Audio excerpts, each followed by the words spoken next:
प्रिय विद्यार्थियों, नमस्कार। मैं आपका अध्यापक आनंद कुमार शुक्ल हूँ।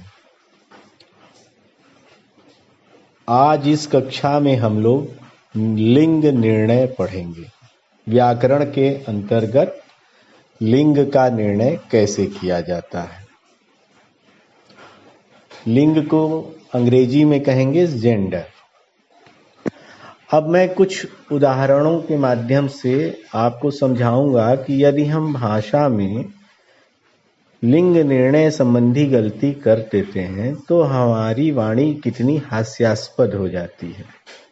हमारा बोलना न केवल गलत हो जाता है बल्कि एक तरीके से कहें तो हास्य बोधक भी हो जाता है।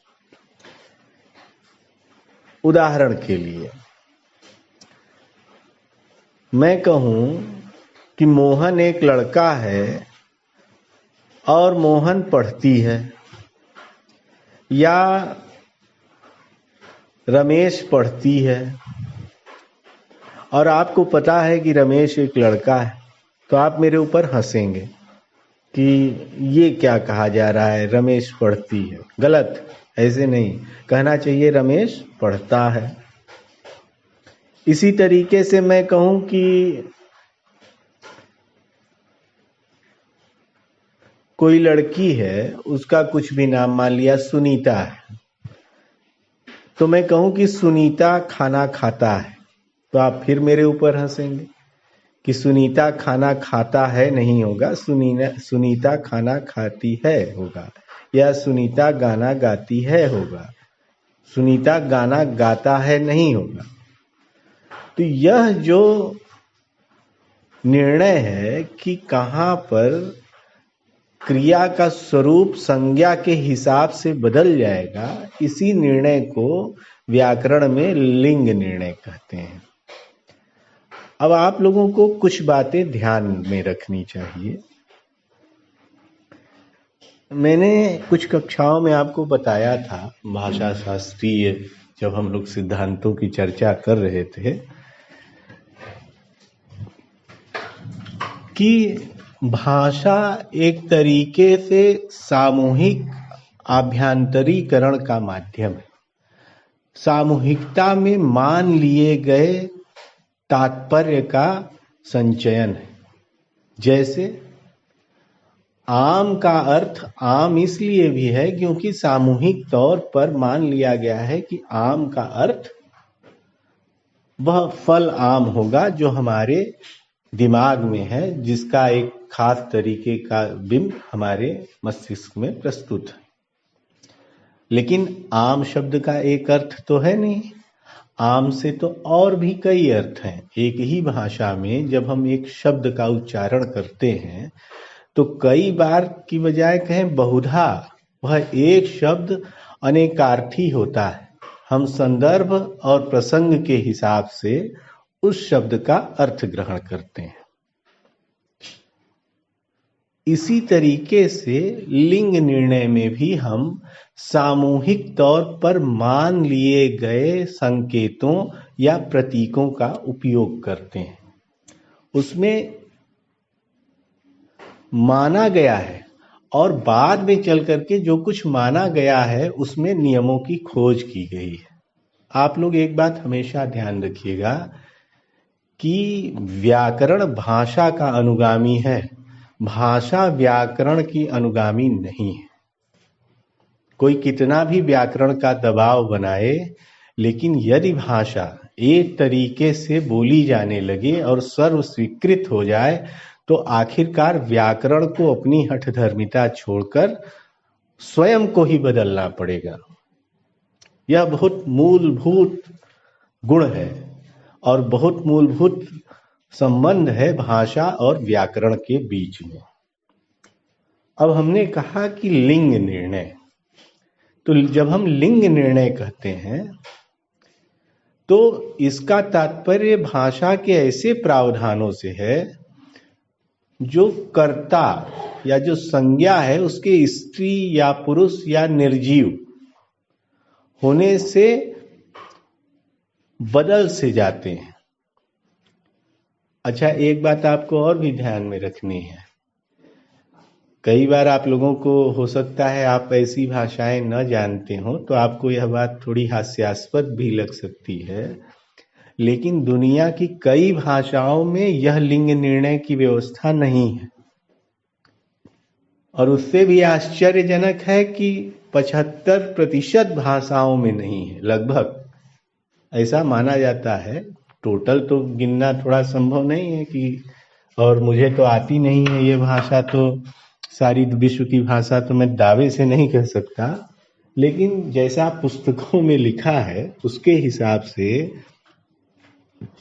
विश्व की 75% भाषाओं में लिंग निर्णय नहीं है, और कहीं पर है तो वह भी आंशिक तौर पर है। अभी इसी कक्षा में भी आपको तुरंत बताता हूं। जैसे संस्कृत भाषा में 3 लिंग हैं, पुल्लिंग, स्त्रीलिंग और नपुंसकलिंग। लेकिन हिंदी में 2 ही लिंग हैं, पुल्लिंग और स्त्रीलिंग। नपुंसकलिंग जो संस्कृत का है या संस्कृत में उपस्थित है, हिंदी में अनुपस्थित है। हिंदी में हम जब व्यवहार करते हैं भाषा का तो केवल 2 लिंगों का प्रयोग करते हैं, पुल्लिंग और स्त्रीलिंग। इसी के समानांतर यदि आप फारसी भाषा में चले जाएं तो फारसी भाषा में लिंग है नहीं, लिंग का कॉन्सेप्ट नहीं। और अंग्रेजी भाषा में अगर आप देखें तो अंग्रेजी भाषा में सामान्य संज्ञाओं में लिंग बोधक निर्णय नहीं है। अंग्रेजी भाषा में केवल सर्वनाम के साथ लिंग का उपयोग किया जाता है या लिंग निर्णय किया जाता है। जैसे ही, शी, और उसी से बनता है हिज, हर। तो यह भाषाओं की अपनी प्रकृति पर निर्भर करता है कि उन्होंने लिंग निर्णय को अपने भीतर, अपने निजी व्याकरण में मान्यता दी या नहीं दी। अब आपके सम्मुख हिंदी का लिंग निर्णय है। आपको हिंदी को समझना होगा कि हिंदी में किस प्रकार से लिंग निर्णय किया जा रहा है। लेकिन अगर आपसे कोई पूछे कि लिंग निर्णय को हम परिभाषित कैसे करें, क्या परिभाषा दें, तो आप परिभाषा देंगे कि संज्ञा के जिस रूप से व्यक्ति या वस्तु की एक स्त्री या पुरुष जाति के तौर पर बोधक होता है, बोध होता है, उसे व्याकरण में लिंग कहते हैं। या बहुत और आसान शब्दों में कहें तो संज्ञा शब्दों के जिस भी प्रकार से उसके पुरुष या स्त्री होने का बोध होता है, पता चलता है, उसे लिंग कहते हैं। और एक बहुत छोटी सी परिभाषा है, बहुत छोटी सी, कि शब्दों की जाति को लिंग कहते हैं। यह हुआ लिंग का एक प्रकार से विवरण। आपको अलग अलग संदर्भों में लिंग को समझना होगा और उन नियमों को समझना होगा जिनके अंतर्गत हिंदी में या तो लिंग निर्णय किए जाते हैं या पुल्लिंग से स्त्रीलिंग और स्त्रीलिंग से पुल्लिंग में लिंग का परिवर्तन किया जाता है। अब जब हमने लिंग कहा तो इसका शाब्दिक अर्थ है चिन्ह या पहचान,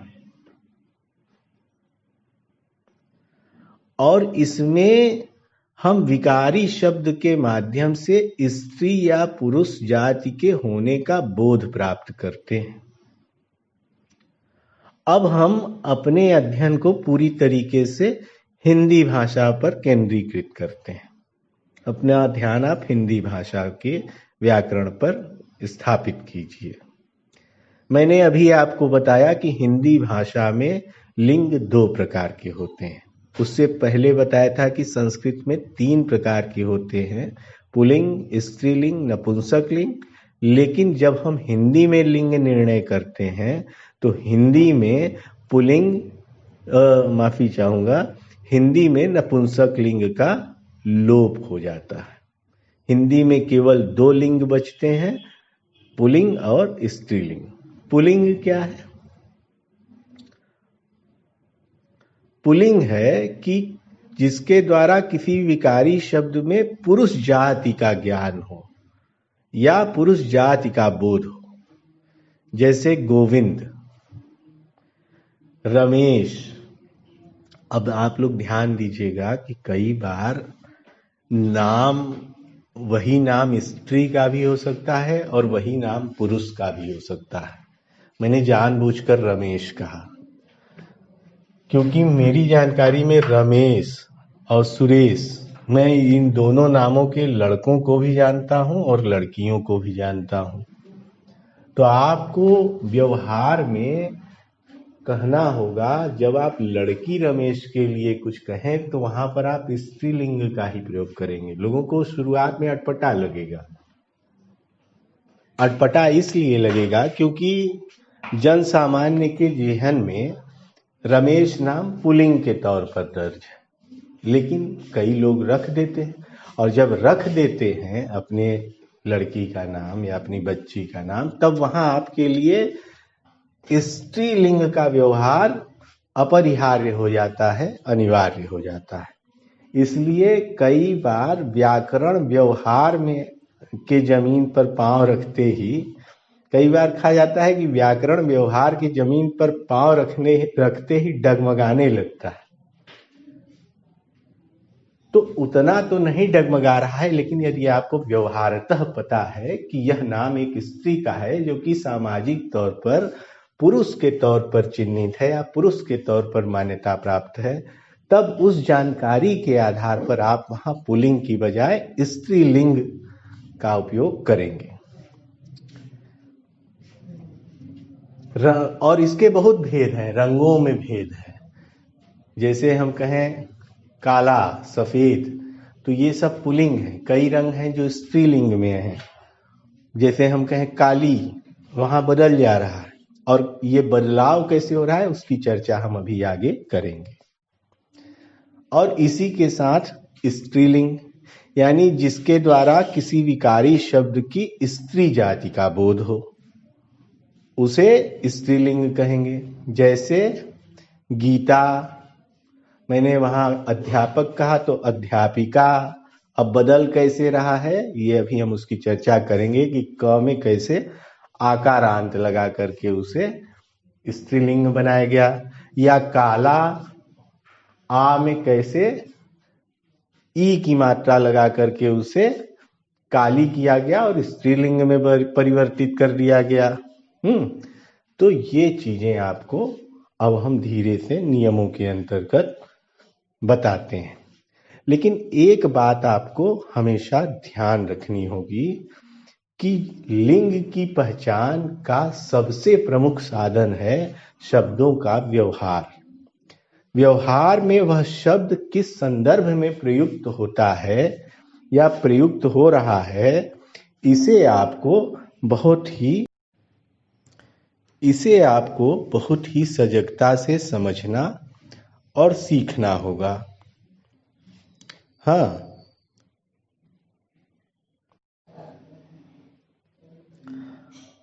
अब मैंने अभी आपको समझाया कि लिंग निर्णय का गहरा संबंध व्यवहार से है।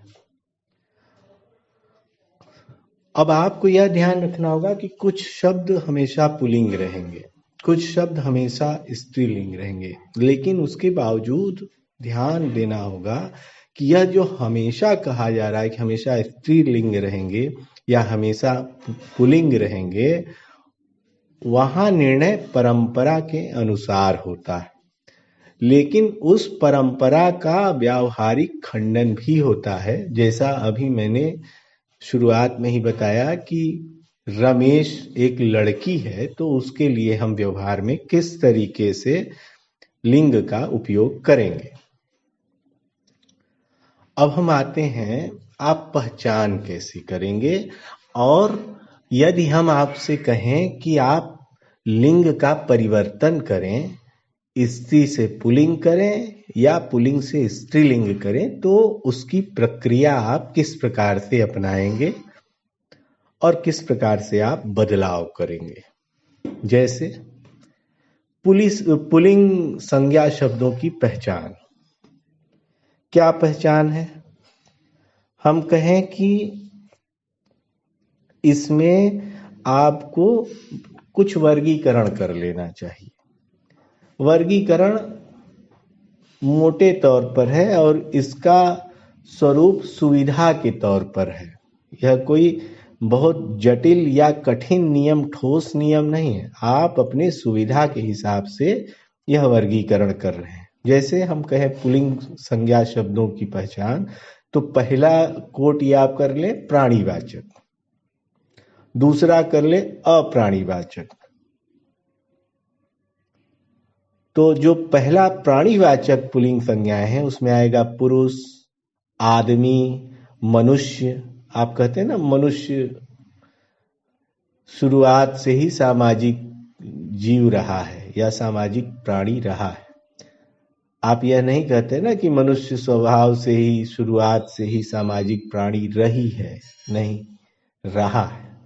तो मनुष्य, लड़का, शेर, चीता, हाथी, कुत्ता, घोड़ा, बंदर, सुअर, खरगोश, गैंडा, कई तरीके के, कौवा, मेढक, खटमल। तो ये सारी जो प्राणीवाचक, जो जीवित संज्ञाएं हैं, उसमें ये वर्गीकरण है पुल्लिंग संज्ञा शब्दों की। अब अप्राणीवाचक यानी अप्राणी का अर्थ जो जीवित नहीं है, अप्राणी है, प्राणवान नहीं है। हालांकि अब देखिए, अगर मैं कहूं पर्वतों के नाम, तो आप कहेंगे कि हमारे यहाँ तो पर्वतों को जीवंत माना गया है। मैं कहूं वृक्ष, तो आप कहें कि वृक्षों को जीवित ही माना गया है हमारे यहाँ। और अब तो वैज्ञानिक तरीके से भी संपुष्ट हो चुका है कि वृक्षों में जीवन होता है। तो क्या वृक्षों को प्राणीवाचक पुल्लिंग संज्ञाओं में रखा जाएगा या अप्राणीवाचक पुल्लिंग संज्ञाओं में? ये अच्छा प्रश्न है। और जो पुराना व्याकरण है उसके हिसाब से देखेंगे तो वृक्षों को अप्राणीवाचक पुल्लिंग संज्ञाओं में रख दिया गया, या कई वृक्ष हैं जो अप्राणीवाचक में आते हैं। लेकिन जो आज की वैज्ञानिक प्रगति है और खुद अपनी संस्कृति के अंतर्गत, चूंकि हम वृक्ष को चैतन्य मानते हैं और वैज्ञानिक तौर पर भी यह परिपुष्ट है, तो आप वृक्षों को भी अप्राणीवाचक पुल्लिंग संज्ञाओं में रखने की बजाय प्राणीवाचक पुल्लिंग संज्ञाओं में रख सकते हैं। लेकिन जब आप रखें तो आप अपने तर्क दें। ऐसा न हो कि आप बिना किसी तर्क के यह कार्य करें और परीक्षक आपको गलत समझे। परीक्षक को आप कुछ भी बताएं अपनी कॉपी में, तो आप हमेशा ध्यान रखें कि आप तर्क सहित बताएं, आपके अपने तर्क क्या है। और यदि आप उन तर्कों को नहीं देना चाहते, नहीं प्रस्तुत करना चाहते, तो जो परंपरागत बंटवारे हैं, जो परंपरागत तरीका है, उनका उपयोग कीजिए। तो जैसे हम अप्राणीवाचक में पर्वतों के नाम कहें तो हिमालय पर्वत है, विंध्याचल है, अरावली जो दिल्ली से राजस्थान जाता है, अरावली पर्वत है, कैलाश पर्वत भगवान शिव का। ऐसे बहुत सारे बाहर के भी कई पर्वत हैं, देश के भी कई पर्वत हैं, उनके नाम, महीनों के नाम। जैसे हिंदी जो भारतीय और अंग्रेजी जो महीने हैं, जनवरी का महीना जैसे, और हिंदी में चैत, बैसाख, जेठ, आषाढ़, सावन, भादव, पुआर, कार्तिक। तो ये सब महीनों के नाम। दिन या वारों के नाम जैसे सोमवार, मंगलवार, शनिवार, बुधवार, बृहस्पतिवार, ये सब। देशों के नाम, भारत। अच्छा, कई बार क्या होता है कि एक ही देश के 2 या 3 नाम हो सकते हैं और उपयोग के हिसाब से और परंपरा के हिसाब से उन दोनों के लिंग निर्णय का बोध बदल जाएगा। सबसे अच्छा उदाहरण तो इसका अपना देश खुद भारत। जब हम भारत कहते हैं तब भारत शब्द पुल्लिंग है, लेकिन जब हम एक अन्य नाम कहते हैं इंडिया, तो इंडिया शब्द स्त्रीलिंग है। ऐसे तमाम बहुत सारे देशों के साथ है। तो ये आपको देखना होगा। जिसे हम कहें कि हम कहते हैं कि भारत ऐसा करेगा, भारत हमला करेगा, और कहते हैं कि आज इंडिया खेलेगी। हाँ, कई बार। लेकिन कई बार लोग भारत के ही संदर्भ में इंडिया का नाम भी प्रस्तुत करते हैं, कहते हैं इंडिया खेलेगा। वहां भी गलत नहीं है, उसमें बहुत रूढ़बद्ध होके नहीं सोचना चाहिए। वैसे ही अमेरिका, चीन, रूस, फ्रांस, या हमारे बगल में है हमारा पड़ोसी श्रीलंका, हमारा पड़ोसी बांग्लादेश, हमारा पड़ोसी भूटान, हमारा पड़ोसी और पाकिस्तान।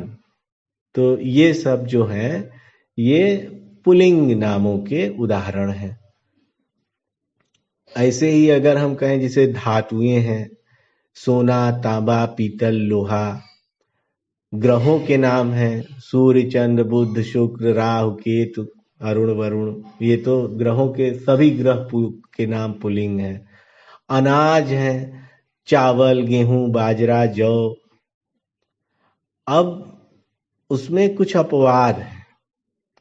जैसे हम धातु कहें तो धातु में सोना, तांबा, पीतल, लोहा, ये सब तो ठीक है।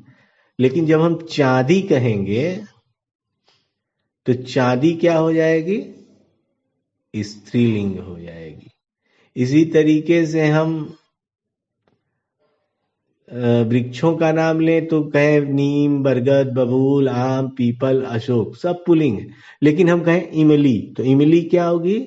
इमली स्त्रीलिंग हो जाएगी। इसी तरीके से हम कहें अनाजों के नाम चावल, गेहूं, बाजरा, जौ, लेकिन एक अपवाद हो जाएगा, क्या? ज्वार। हाँ, कई पेय पदार्थ हैं या कई द्रव पदार्थ हैं, पेय हैं, द्रव पदार्थ हैं, जैसे तेल, घी, दूध, शरबत, मक्खन, पानी। ये तो पुल्लिंग हो गए। लेकिन हम कहें लस्सी, चाय, तो ये स्त्रीलिंग हो गया। समय सूचक बहुत सारे हैं, जैसे क्षण, सेकेंड, मिनट, सप्ताह, पक्ष। लेकिन ये इनके पुल्लिंग होने के साथ साथ अगर हम कहें रात, संध्या, या दोपहरी, दोपहर, तो ये स्त्रीलिंग हो गए। अब कुछ अच्छा, समुद्रों के नाम देखिए, जैसे हिंद महासागर, प्रशांत महासागर, ये जो महासागर है। अब जो रत्न है, जैसे रत्न है ना, हीरा, पुखराज, पन्ना, मोती, नीलम। लेकिन अगर हम कहें मणि या लाल तो ये क्या हो जाएंगे? स्त्रीलिंग हो जाएंगे। शरीर के अंग में कई अंग पुल्लिंग में आते हैं, कई अंग स्त्रीलिंग में आते हैं। पुल्लिंग में क्या आएंगे? जैसे सिर, बाल, नाक, कान, गाल, हाथ, पैर, ओठ, मुंह। और अगर हम कहें स्त्रीलिंग में उसी शरीर में क्या आएगा? तो गर्दन, जीभ, उंगली, ये सब स्त्रीलिंग में आ जाएंगे। देवता, अब यहाँ पे बिल्कुल अलग है कि देवता और देवी। तो देवता निश्चित तौर पे पुल्लिंग में होंगे और देवी निश्चित तौर पर स्त्री में होंगी। इसमें संभवतः कोई अपवाद नहीं है इस तरीके का। जैसे हम कहें इंद्र, यम, वरुण, ब्रह्मा, विष्णु, महेश, तो ये सभी जो देव हैं उन सभी को पुल्लिंग में ही परिगणित करेंगे। बहुत सारे संबंध भी हैं और बहुत सारी जीवन की स्थितियां भी हैं। जैसे हम कहें बुढ़ापा, उसका बुढ़ापा आ गया। लेकिन हम कहें युवावस्था, अब देखिए कैसे बदलता है। हम कहें युवावस्था तो उसकी युवावस्था, अवस्था के चलते वहां पर युवा भी स्त्रीलिंग हो जा रहा है। और जब हम कहें बुढ़ापा तो वहां पर पुल्लिंग हो जा रहा है। इसी तरीके से कई तिथियों के नाम हैं, जैसे प्रथम, द्वितीय। अब जब हम कहें प्रथम, द्वितीय, लेकिन हम कहें द्वितीया, तो द्वितीया स्त्रीलिंग हो जाएगा। एकादशी स्त्रीलिंग, अमावस्या, पूर्णिमा, ये सब स्त्रीलिंग हो जाएंगे।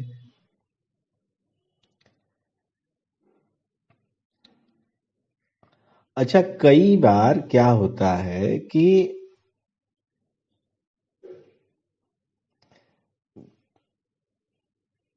हम जो है, आप ऐसे समझिए कि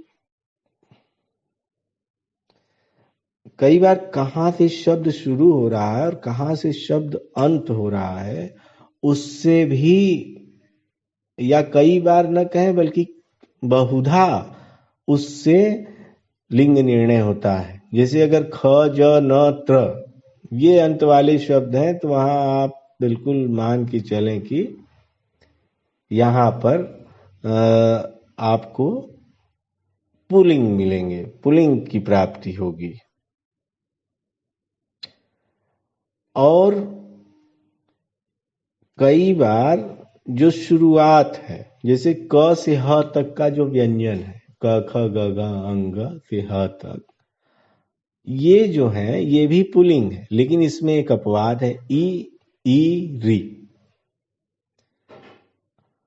तो और इसमें आप ध्यान देंगे कि भाषा में कई बार अपवादों में भी अपवाद होंगे। उसी का एक संदर्भ, उसी की एक प्रस्तुति पुल्लिंग है, उसी की एक प्रस्तुति स्त्रीलिंग है। इसलिए यहां पर आपको यह ध्यान देना होगा कि आपको ये ऐसा ध्यान देना होगा कि आप व्यवहार में भाषा को समझें। लिंग निर्णय का बहुत गहरा संबंध व्यवहार से है। आप रट करके लिंग निर्णय उतनी सटीक तरीके से नहीं कर पाएंगे। आपको लिंग निर्णय के लिए व्यवहार के बुनियादी ढांचे को समझना होगा और अपने दिमाग के तंत्रों में उसकी जटिलता को आत्मसात करना होगा।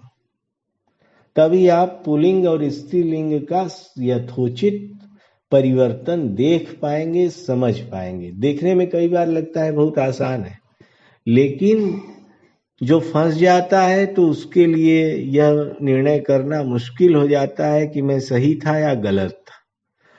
वैसी स्थिति में व्यवहार की समझ बहुत जरूरी होती है, बेहद काम आती है। ऐसे ही अब अगर हम स्त्रीलिंग की बात करें तो कई तिथियां हैं, जैसे अभी मैंने कहा द्वितीय, द्वितीया, तृतीय, तृतीया, तो तृतीय पुल्लिंग, तृतीया स्त्रीलिंग। अभी परिवर्तन भी मैं बताऊंगा आपको। उसके बाद चतुर्थी, चतुर्थ, ऐसे ही पंचम, पंचमी, एकादश, एकादशी। तो ये बदलाव है।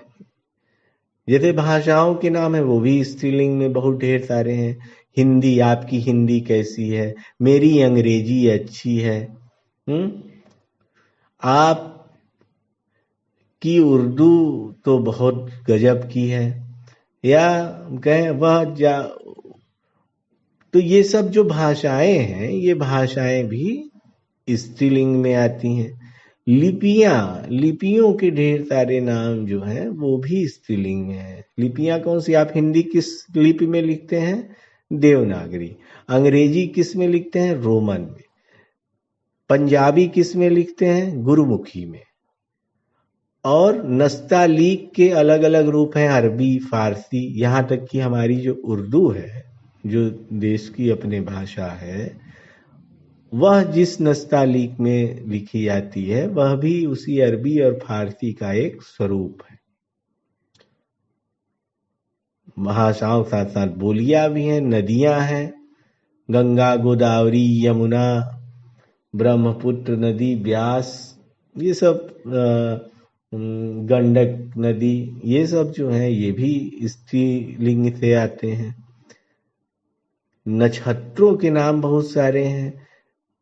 अभी मैंने आपको बताया देवताओं, फिर देवियों। जैसे देवताओं के बारे में बताया कि सब पुल्लिंग, वैसे देवियां सब स्त्रीलिंग। जितने भी नाम हैं वो सब स्त्रीलिंग में हो जाएंगे। और पुरुषों के नाम पुल्लिंग, स्त्रियों के नाम स्त्रीलिंग। इसका मैंने अपवाद बताया। मैंने आपको बताया कि रमेश नाम का आपको कोई लड़की भी दिख सकती है, तो वहां पर आप उसको पुरुष के रूप में व्यवहृत न करके स्त्री के रूप में उसके लिए संबोधन प्रस्तुत करेंगे। तो यहां तक हमने लिंग निर्णय को, लिंग बोधि निर्णय को समझा। अब इस कक्षा को हम यहीं रोकते हैं। अगली कक्षा में हम लिंग परिवर्तन के सामान्य नियमों को समझेंगे। उसमें थोड़ी देर लगेगी लिंग नियमों को समझने में कि कैसे हम परिवर्तित कर रहे हैं, और उसको एक अलग कक्षा में ही समझना चाहिए। तो इस कक्षा में इतना ही। धन्यवाद।